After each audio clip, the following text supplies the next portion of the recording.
சற்று முன்பு கிடைக்கப்பெற்ற ஒரு அதிமுக்கியமான மற்றும் பரபரப்பான தகவல் ஒன்று மக்களே. காணொளியை முழுமைக்கும் பாருங்க.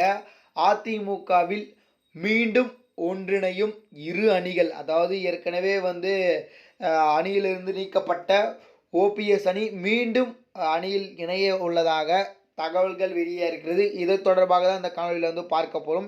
2026 தேர்தலுக்குள் அனைவரையும் ஒன்று திரட்டுகிறேன் அப்படின்னு சொல்லிட்டு எடப்பாடி அவர்கள் சொன்னதாக ஒரு தகவல் வெளியே இருக்கிறது. இதை பற்றி இந்த காணொலியில் பார்க்கறதுக்கு முன்னாடி நீங்கள் நம்ம சேனலுக்கு இப்போ தான் ஃபஸ்ட் டைம் வந்திருக்கீங்கன்னா மறக்காமல் நம்ம சேனலை சப்ஸ்கிரைப் பண்ணிட்டு பக்கத்தில் இருக்கக்கூடிய பெல் பட்டனை ஆலில் செட் பண்ணி வச்சுக்கோங்க. அப்போ தான் நம்ம போடுற ஒவ்வொரு அப்டேட்டும் பார்த்தீங்கன்னா உங்களுக்கு நோட்டிஃபிகேஷனில் வரும். இப்போ வாங்க வீடியோக்குள்ளே போயிடலாம். அதாவது அதிமுகவை பொறுத்தவரை பொதுச் செயலாளராக இருக்கக்கூடிய நம்ம எடப்பாடி பழனிசாமி அவர்கள் மீண்டும் அதிமுகவிலிருந்து நீக்கப்பட்ட அனைவர்களையும் பார்த்தீங்கன்னா ஒன்று திரட்டி அவர்களை கட்சியில் சேர்த்து கொள்ள உள்ளதாக ஒரு தகவல் தற்பொழுது கிடைக்கப்பட்டிருக்கு. இது எந்த அளவுக்கு உண்மையான தகவல் அப்படின்னு சொல்லிட்டு தெரியல. அதாவது குறிப்பாக பார்த்தீங்கன்னா அதிமுகவில் ஏற்கனவே நீக்கப்பட்டவர்கள் யார் யார் அப்படின்னு சொல்லிட்டு உங்களுக்கே தெரியும். நம்முடைய ஓபிஎஸ், சசிகலா, டிடிவி அதிமுகவிலிருந்து பிரிந்து சென்று அப்போ பார்த்தீங்கன்னா இப்போ அமமுக அப்படின்ற ஒரு கட்சியில் இருக்கிறாரு.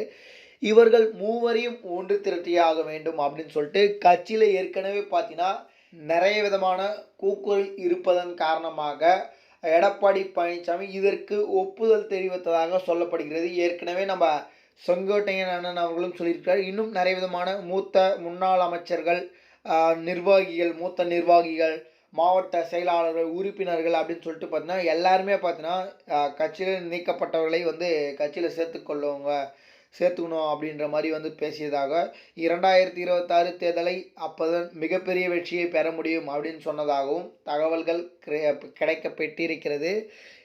இது நம்முடைய எடப்பாடி பழனிசாமி அவர்களுக்கு சாதகத்தை கொடுக்குமா அந்த தேர்தலில் அப்படின்னு சொல்லிட்டிங்கன்னா கண்டிப்பாக கொடுக்கறதுக்கான நிறைய சான்ஸ் இருக்குது. ஏன்னா ஒவ்வொருத்தரும் ஒரு சமூகத்தில் பார்த்தீங்கன்னா அதாவது ஒரு தொகுதியில் அவங்களுக்கு மிகப்பெரிய வாக்கு பட்டாளம் இருக்கும். குறிப்பாக கரூர் எடுத்துக்கிட்டோம்னா நம்ம செந்தில் பாலாஜி என்னதான் பார்த்தீங்கன்னா அவர் கைதாக இருந்தாலும், அப்புறமா பார்த்தீங்கன்னா அவருடைய அமைச்சர் பதவி போயிருந்தாலும் பார்த்தீங்கன்னா இப்போ நம்ம செந்தில் பாலாஜி அவர்களுக்கு செல்வாக்கு இருக்கிறது. அதே போல் நம்ம ஓ பன்னீர்செல்வத்துக்கும் செல்வாக்கு இருக்கிறது. முக்குளத்தூர் வாக்கு என்பது ஓ பன்னீர்செல்வத்துக்கு நிறைய வருவதற்கான வாய்ப்பு இருக்குது. அதே மாதிரி நம்ம செங்கோட்டையன் அண்ணன் அவர்களும் பார்த்தீங்கன்னா அவருக்கு அவருடைய தொகுதியில் நிறைய விதமான வாக்குகள் பெறுவதற்கான வாய்ப்பு இருக்குது.